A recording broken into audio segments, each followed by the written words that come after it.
Invincible.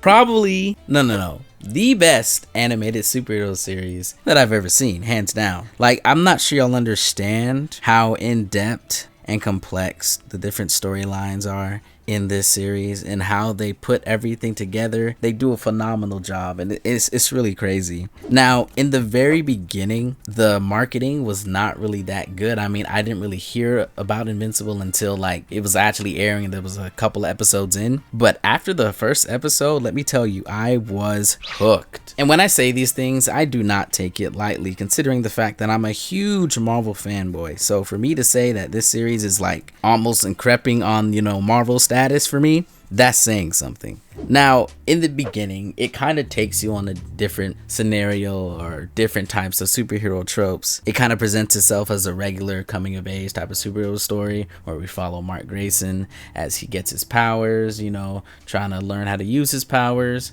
and trying to get to the point of his father, Omni-Man, and try to follow in his footsteps. But let me tell y'all, after the first episode, any idea of that was completely thrown out the window. If you know, you know. And I'm not going to do any spoilers. If you want to go watch it, go ahead and watch it. I'm not going to do that in this video. But anyway, the consequences and the real life things in correlation is actually insane. Like, we get into the matter of politics and the government and whatnot, getting into the realms of, the superhero aspect of it. But, it really does not sugarcoat the aftermath of like different types of battles or things exploding and the collateral damage and civilians. It is very graphic because in most other series they only show like the collateral damage, but they save maybe like 1 or 2 people. But in this show, there are people unfortunately being either deleted or they're injured really badly, and it really shows like the depth of like how serious this is, and it really shows people will actually get hurt in scenarios where we have superpowered beings,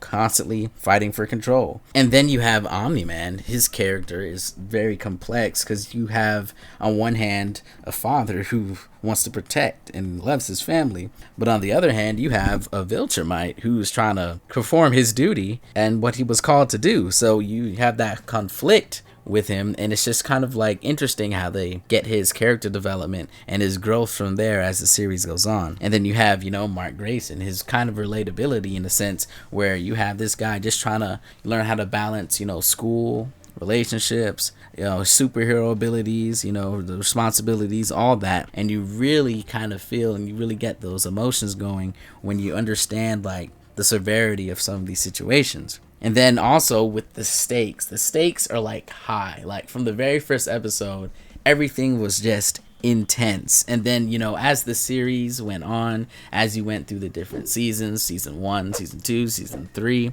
it really shows how the world building is ever expanding, and there's just more and more characters, more plot development. And I like how every single detail, there was no little story or anything that was too small for the bigger picture of the plot. Like every last detail was taken into account and either brought up later on in the series or had a significant role in like the main plot, which I thought was really cool. And then of course the top tier voice acting. Let me just say this, man.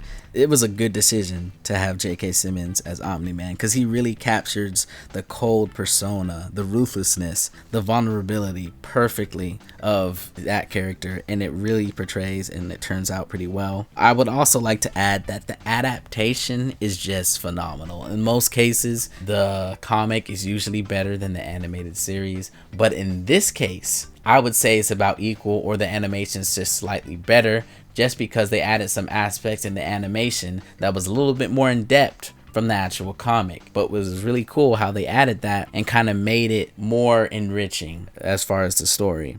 But anyway guys, that is the end of today's video. Comment down below your favorite part. Let me know whether you liked the series or not. And also, let me know what y'all think about the cliffhanger for season 3, because yeah, I feel like we're getting to season 4 and it's probably confirmed. By the time I'm making this video, it's probably more than likely confirmed. But yeah, let me know y'all's thoughts on that in the comments, and I'll catch y'all next time.